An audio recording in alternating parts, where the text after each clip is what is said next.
গরুর গোশত খাওয়া তো দূরের কথা, আপনার যে প্রশ্ন করছেন ধন্যবাদ। আমরা ভালো খাবার আমরা নিজেরা মানুষের বাড়িতে খাই, কিন্তু আমার পরিবারদেরকে ভালো খাবার খাওয়াইতে পারি না। আমরা আলেম, আমরা রাস্তাঘাটে যাই আন্দোলন করতে পারি না। আন্দোলন কার কাছে করব?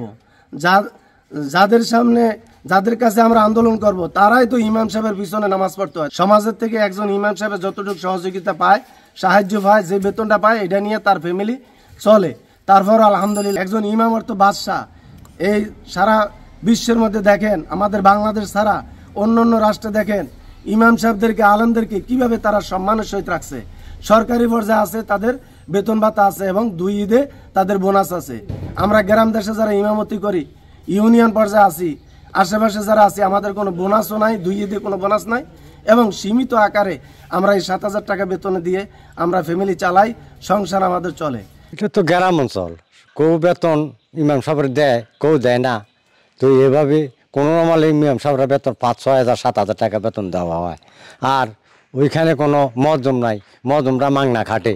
বেকায়দা পরে কেউ 5,000ও চাকরি করতেছে, কেউ 6,000ও চাকরি করতেছে, কিন্তু এই 6,000, 5,000-এ তাদের ইমামতি চলে না এবং সংসারও চলে না, অনেক কষ্ট হয়ে যায়। আবার এই বেতন নিয়ে অনেক সময় কথা বলতে গেলে ইমামরা তাদের চাকরি থাকে না। অনেক ক্ষেত্রে অনেক জায়গায় আমি দেখেছি ইমামরা যখন বেতন নিয়ে কথা বলছে তখনই তাদের চাকরি শেষ।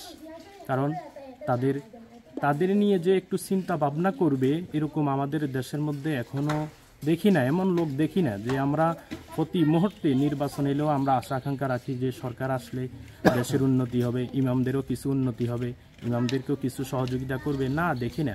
কিন্তু বিভিন্ন সরকার আসে আর যায়, কিন্তু আজ পর্যন্ত ইমামদের ব্যাপারে কেউ বলতে দেখি না। তা আমার অনুরোধ থাকবে যে ইমামরা আজকে অসহায়ত্বভাবে আছে গ্রাম অঞ্চলে, বিশেষ করে 5,000 টাকা দেখেন আজকের বাজারে 5,000 টাকা করতে গেলে, খরচ করতে গেলে আমার মনে হয় এক বাজারেই 5,000 শেষ। এটা সরকারের একটু সুদৃষ্টি আমরা আকর্ষণ করছি, উনি যেহেতু আমাদের দিকে একটু সুনজরে তাকায়। তো আমি যেটুকু বুঝি এবং কি আমরা যতটুকু চলতেছি আলহামদুলিল্লাহ আমরা আল্লাহর উপর খুশি।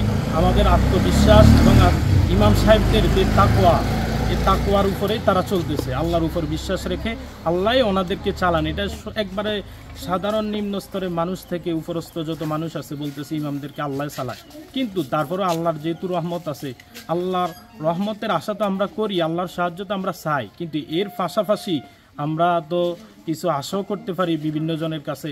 কিন্তু বর্তমান সরকার যে একটা উদ্যোগ নিয়েছে আলহামদুলিল্লাহ আমরা শুনে খুশি হয়েছি।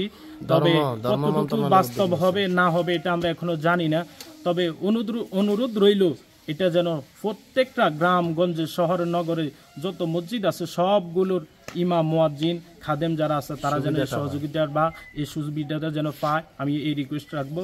এবং কি যারা শহরে আছে, নগরে আছে, আবার উপজেলা ভিত্তিক মসজিদে আছে, তারা বিভিন্নভাবে সহায়তা পাচ্ছে এবং কি ওখানে উপযুক্ত পরিবার, ফ্যামিলি আছে, কিন্তু গ্রাম অঞ্চলে তো আর এরকম নাই।